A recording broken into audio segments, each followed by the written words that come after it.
लगता है कि अपने अतिक्रमण हटाने वाले डिपार्टमेंट को हमें टाइट करना पड़ेगा और हम लोग जो उनका सामान लेते हैं उठाते हैं उनको जल्दी छोड़ देते हैं तो फिर वहीं पर अतिक्रमण हो जाता है। मुझे लगता है इसके लिए कोई नई योजना बनानी पड़ेगी। इन सब्जी रेडी वालों को जो रेडी पर अपना गुजारा बसर कर रहे थे उनको जब उठाया जाता था तो उनको बहुत कम समय में छोड़ दिया जाता था और आगे से ऐसा नहीं किया जाएगा। किसी गरीब आदमी की यदि रेडी पकड़ी जाए तो क्या वो आपसे संपर्क कर सकता है? अगर आपकी रेडी पकड़ी गई है और परमानेंट जब्त करने की बात हो रही है, निश्चित तौर पे आम आदमी पार्टी और मैं लीडर ओपोजिशन होने के नाते मैं उनके साथ हूं। आप मेरे को फ़ोन कर सकते हैं। नमस्कार, आप देख रहे हैं leaddelhi.com और लगातार जिस तरह की बात अभी एडीएमसी से उठकर मेयर साहब कह रहे हैं कि जहां पर एनक्रोचमेंट एक गरीब आदमी अपनी रेडी लगाकर कर रहा है उसको अब एमसीडी उठा लेगी। इस कोरोना काल में न जाने कितने ही परिवार बेरोजगार हुए। उन्होंने एक ही साधन देखा कि चलिए फलों की रेड़ी या सब्जी की रेड़ी लगाकर अपने परिवार का गुजारा कर लेते हैं और ये बात लगातार जनता में रही कि हर खुददार आदमी ने किसी के आगे हाथ ना फैलाकर सब्जी की या फलों की रेड़ी लगाकर अपने परिवारों का गुजारा किया और उसी के कारण हो सकता है कि एडीएमसी के क्षेत्र में कुछ एनक्रोचमेंट इन गरीब लोगों की वजह से बढ़ गया।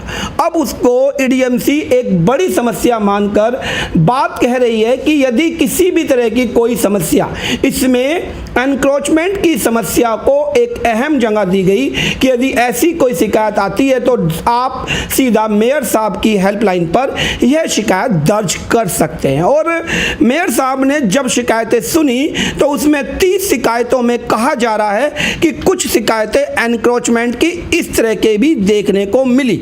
और लेकिन अब मेयर साहब का एक और वक्तव्य है कि पहले इन सब्जी रेडी वालों को जो रेडी पर अपना गुजारा बसर कर रहे थे उनको जब उठाया जाता था तो उनको बहुत कम समय में छोड़ दिया जाता था और आगे से ऐसा नहीं किया जाएगा। इनके लिए अब कोई प्रावधान नया बनाया जाएगा कि जिसके चलते इनकी रेडी वो ना छूट पाए। तो अब इन गरीब आदमियों की जो गुजारा बसर अपना इस कोरोना महामारी में सब्जी बेच कर चला रहा था उनकी आवाज़ कौन बनेगा? इसी बात को लेकर मेरे साथ नेता प्रतिपक्ष मनोज त्यागी जी। बात आप समझ गए हैं सर, क्योंकि जिस तरीके से गरीब आदमियों की बात बार बार कही जा रही है कि इन रेडियो को उठा लिया जाएगा और अगली बार नहीं छोड़ा जाएगा। तो एक तरफ कोरोना, बेरोजगारी बेइंतहा फैली और कहीं ना कहीं एक खुददार आदमी ने हाथ ना फैलाकर सोचा कि रेडी लगाकर अपना गुजारा बसर कर लो। तो अब उसके लिए क्या? देखिए, सबसे पहली चीज़ मैं आपको बता दूं कि भारतीय जनता पार्टी बड़े लोगों की पार्टी है, साहूकारों की पार्टी है। गरीब मध्यम वर्ग इनका कोई ये सहारा कभी नहीं बनते। सबसे पहली चीज़ तो हाउस टैक्स की बात करें तो गरीबों के ऊपर सबसे ज़्यादा डंडा चल रहा है कि हाउस टैक्स दिया जाए। कन्वर्जन चार्ज की बात करें तो अनऑथराइज कॉलोनियों के अंदर से भी कन्वर्जन चार्ज लेने की बात हो रही है।